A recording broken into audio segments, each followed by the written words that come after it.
Welcome to the Truer Podcast, a cozy sacred space to allow your true self to bloom. I am your kindred soul sister, Katrina Slade, and it is my intention to provide you with this podcast a sense of belonging and safety. And I want you to feel like you're pulling right up and sitting right down with me in my beautiful sacred circle here. I've got my cozy setup. I have my candles, my blanket, my pillows. If you're watching the video, you'll be able to see all those things. And if you're just listening to the audio, you could just get the vibe. This is the vibe of the Truer Podcast. We are just here sitting side by side in circle together. Before we get into today's topic, I'm going to invite you to just check in with yourself. If you can, put your hands on your heart and just take a deep breath in. And a slow breath out. And just notice what one or two or three words come to you when I ask, what are you carrying with you today? What is on your heart today? Just identifying that. It's really important to check in with your heart instead of always being in your mental energy. So I invite you to just notice and honor what is on your heart. And if it's too heavy for you, I invite you to set it down for now. You can always pick it back up later and do whatever you can to be in a mode of receptivity for this episode because I have a lot of important information to share. Today's episode is about the inner child, messages for your inner child. And I'm going to guide you through the messages. I'll talk about those in a minute. I'll guide you through a guided practice. And then at the end, I'll share a little bit more about how you can integrate that into your life going forward.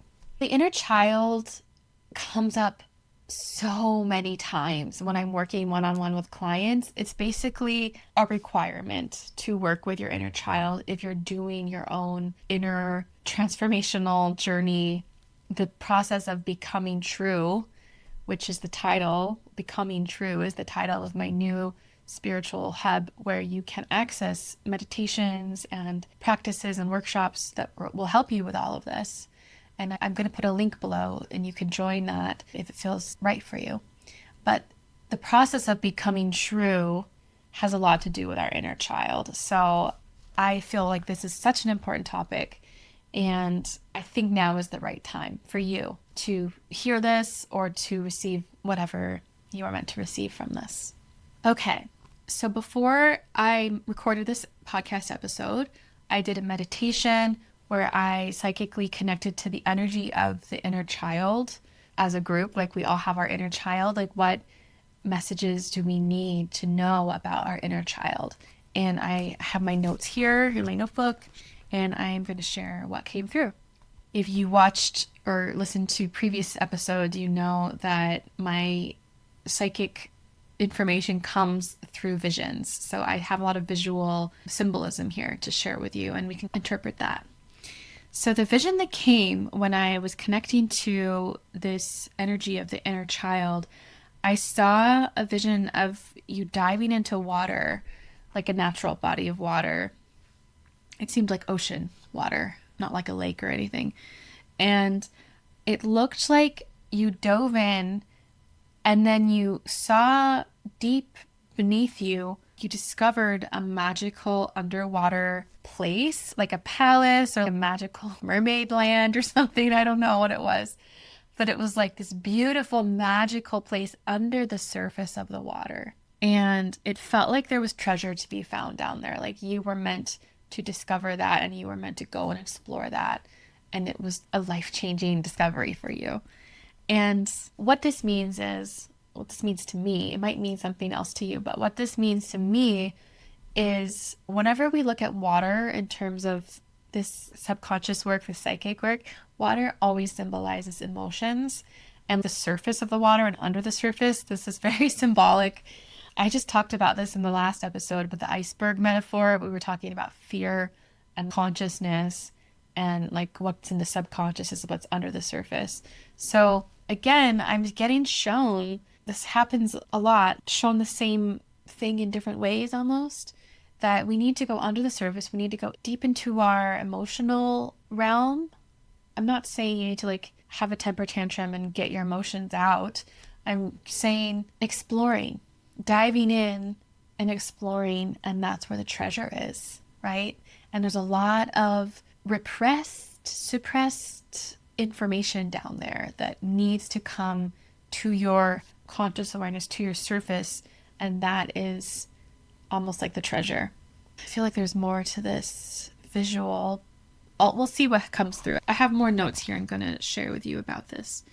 Okay, I was shown in terms of your inner child, there's so much healing to be found when you begin to explore a relationship with your inner child.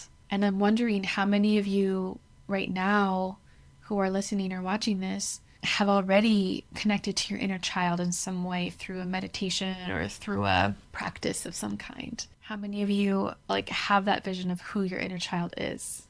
Because it could be any age, right? In fact, I have multiple inner childs. Most often is my 13-year-old self I see come to me because she has the most wounding, I think. I also have a 4-year-old self and even a like toddler self. And sometimes she comes, but mostly it's the teenager and the 4-year-old.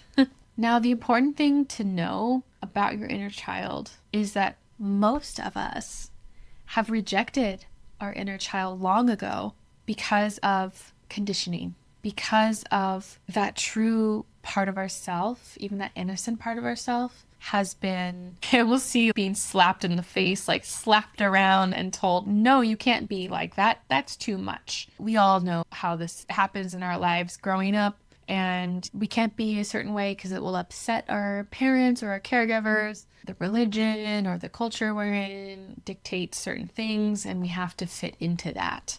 So in doing that, in conforming to who we think we need to be safe and accepted in our world, oftentimes that means rejecting our inner child or parts of ourself that kind of get shoved under the surface, right? So at this point, when I was in my meditation, I was writing all this down, and I was shown it's almost as if our inner child has been sent away and they're just like alone in the woods wandering around in the wilderness. And this reminds me of there's oftentimes stories in the news of 3-year-old wanders away from home at night and she's found 3 days later and the parents are panicking and there's search and rescue teams, and it makes news because it's unbelievable that a child could survive in the wilderness. But it's as if inside ourselves, the inner landscape of ourself, that your inner child has been alone and is wandering around lost. And it's almost like they're cold and they really need help. They're searching for help. When is somebody going to come find me? Where's the search and rescue team? And for many of us, we haven't done that yet. We haven't gotten there yet. Or maybe we've done a little bit and then we get busy and forget about it. It's okay. There's no shaming or blaming here. We all are on our own journeys. But your inner child, imagine the little you alone and wandering in the woods, cold and afraid and needing help. It makes my heart ache thinking about it. It's so sad. And they really need your attention. So your attention is the way you help them. That's like your search and rescue team to go in and help them, is giving them your attention. And keep in mind that when I talk about your inner child, this isn't just some abstract idea. This is a major, major part of who you are and who your true self is. And working with your inner child, giving them attention and giving them love and nurturing and all, that's going to greatly improve your life now. As who you are now, it's going to greatly improve your life because it brings more wholeness and it brings more self-love and a more ability to nurture yourself, which most of us never really got taught how to do that because it's just not something society values. I think society, capitalism, patriarchy, it's not really about that. It's about external things, right? So if you want to know how to go deeper with this, I am going to guide you in a practice in a moment, but I do invite you to check out my new platform, Becoming True. This is a spiritual hub where you can access meditations, workshops, community, and this is going to help you connect with your inner child, connect with different aspects of yourself There's lots of beautiful resources available for you. Some of them are free. And if this feels right for you, I'm putting the link below and you can check that out. If you are able to, right now, I invite you to pause and check in with your heart, and we're going to go through a guided practice. It shouldn't be too long, maybe 5 minutes. And if you're too busy and you're like listening to this podcast and you're out and about doing things, that's okay. Listen to this anyway, and then come back later and go deeper into this when you have more attention and focus to give yourself. Yeah, let's get started. This is just a practice I'm going to guide you through to give your inner child what they need, which is attention and love. And it's just really basic. Like I said, in Becoming True, I guide you through lots of deeper, much deeper practices, but this is just a little taste of connecting with your inner child. Okay, if you are able to, I invite you to put your hands on your heart and to start focusing on your breath. And as you breathe in, imagine there's a shower of white light pouring over your head, clearing away all of the dense, stagnant, stuck energy that does not serve your highest good. Breathing in, peace and calm. Seeing that white light flowing through the top of your head, and exhale. Releasing what needs to go. Breathing in, peace and calm. Feeling that white light pouring through your energy field as you exhale. And in your mind's eye, imagine yourself in a place of nature, beautiful natural environment. It might be a forest or a meadow or a beach. Whatever it is, just allow this to come into your mind's eye. And you can notice what is around you. Are there flowers? Is there grass or sand? Is the sun shining? Imagine feeling the softness of the earth beneath your feet. And you can begin walking through this environment, exploring, knowing that you are safe here. And you come upon a child. This child has been lost. And that this is not just any child. This is you. This is your inner child. Noticing what age they are. Noticing what condition are they in. Is their clothing torn, dirty, and worn out? Are they completely exhausted? Are they playing and full of joy? Noticing what state they are in. What is their emotional state, their physical state?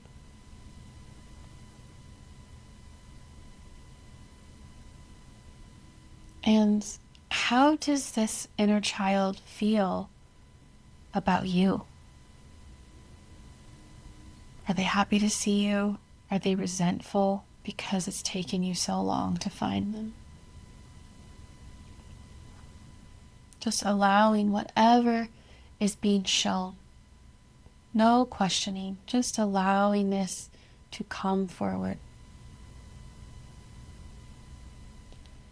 And if your inner child allows it, you can approach them and greet them, maybe with a hug, or maybe they don't want you to. Maybe they need space.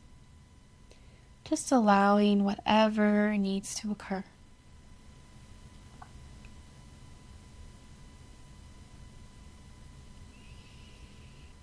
And you can ask your inner child, how are you? They might say, I'm sad, or I'm bored, or I'm happy. Just allow them to speak to you.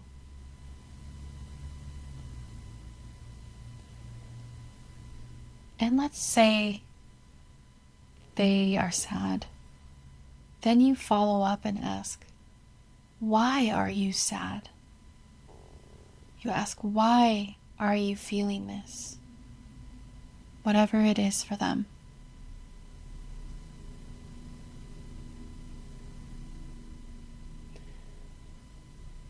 And they might say, I'm sad because nobody pays attention to me, for example. And you can just keep validating them and say, yes, you are sad because no one pays attention to you. Why do you feel no one pays attention to you? You can just keep going deeper with asking why. This is the medicine they need, just the attention and the awareness. And is there anything you want to say to them? Maybe, I love you, I'm sorry, I'm here. Whatever feels right, just speak to your inner child now.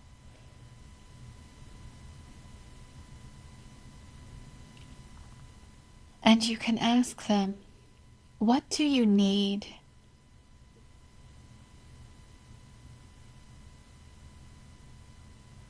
They might say, I need love, or I need attention. If you can offer them whatever it is they need. Reassurance, or just letting them know that you are here.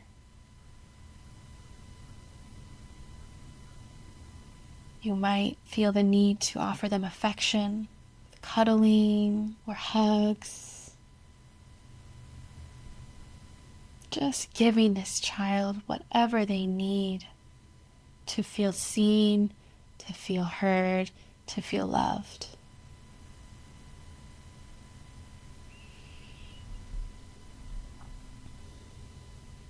And you can say to your inner child, I will come back for you. I will never abandon you again. I am here for you. But it is time for me to go, and I will be back. Offer them more love. Maybe you even offer them a toy or anything that will have a positive impact on them. Bring them joy. What do they need to feel more joy? And when you're ready, take a deep breath in and out, and come back to this moment. You might feel more calm now. There's something in this practice that makes you feel a lot more grounded and calm. It's like that part of you that needs the attention, gets the attention, and then it's soothing in some way. And it's interesting because when I'm working with my inner child, like I said, I often see my 13-year-old self, and she's really upset with how the world has treated her, how she's been treated, how she treats herself. And she's really upset with me. It's like a typical teenager being mad at their mom or something. And she turns her shoulder away from me. But if I'm working with the inner child and my 4-year-old self is also there, then she will almost be the loving big sister of the 4-year-old, and then they'll play together and she'll laugh and be happy. I can see this happening when I'm in my meditation, when I'm connecting, and it's really beautiful. And oftentimes for me, the 13-year-old self just needs me to say, I'm sorry and I love you. She really struggles with loving herself, which is, I think, pretty common for 13-year-old girls, unfortunately, especially in my generation. It's a pretty toxic environment for girls to be growing up in. I wonder if that resonates with you. I find that it really helps when I am dealing with somebody in life who's difficult, who's being unreasonable, who's being completely challenging, I guess. if I can see their inner child and see the hurt that their inner child has, I don't literally have to like meditate on it. I can just know like, oh, their inner child is really hurting. Now, it might be hard to offer certain types of people compassion, but I'm just bringing this up because I find it helpful. Let's say you're at the grocery store and someone is being really rude. They're going through something and their inner child is probably hurting. A child who's acting out, lashing out because they're really upset, they're not getting their needs met, they're really wounded and in pain, you would give them more compassion and grace, right? Than we give to most people. I don't know. I felt like I needed to offer that to you in case that serves. So let's talk about how to integrate this whole inner child connection and how to carry that forward in your life in a meaningful way. I find it really helpful to connect with my inner child when I'm getting in bed at night and getting really cozy and putting my head on my pillow and starting to try to go to sleep. And imagine that they're with you cuddling. If you have kids, you probably know, like, you cuddle with your kids, right? Imagine your inner child is there with you and you're cuddling with them and you're just giving them so much love, telling them what they need to hear. Like, I love you. You didn't do anything wrong. It's not your fault. You feel this way, you know. In fact, I wrote a piece on my podcast. Not my podcast, on my Substack, which is the companion to this podcast. I wrote a letter to my inner child and I said, it's not your fault, because she took everything to heart. She took everything to heart and she was really hurting in a lot of ways. She was such a sensitive little girl and it's not her fault. So I wanted to tell my inner child, it's not your fault. So I do invite you to read that passage, that letter that's published on my Substack. It's called The Truer Letters, because it does go with this episode and it might serve you. And if you'd like to go deeper in this type of work, come check out Becoming True. We have a lot on offer that can be so helpful for you in your own process of becoming true and letting your true self rise up and letting your true self bloom. I love that word, blooming. Also thrive, letting your true self thrive. That's what my goal is for this new platform I've created, and I would love to see you there. If this episode has served you in any way, I encourage you to share it, to rate or review it, and do anything you can to support this podcast. Thank you so much for joining me. I love you. Bye. If this episode resonated with you, if it helps you access a deeper truth within yourself, then please share it with someone you love, because the world needs more of us living our truer lives. This has been a Truer Media production. The Truer podcast is created and produced by me, Katrina Slade. Music by Frequently Asked Music. Wordmark by Annika Samples of Incandescent Creative. Cover photography by Lucenda Richard. Time for the really short legal talk. This podcast is presented solely for educational purposes. I am your soul sister. I am a spiritual guide, but I am not a licensed physician, psychologist, or other qualified medical professional. I hope to see you again.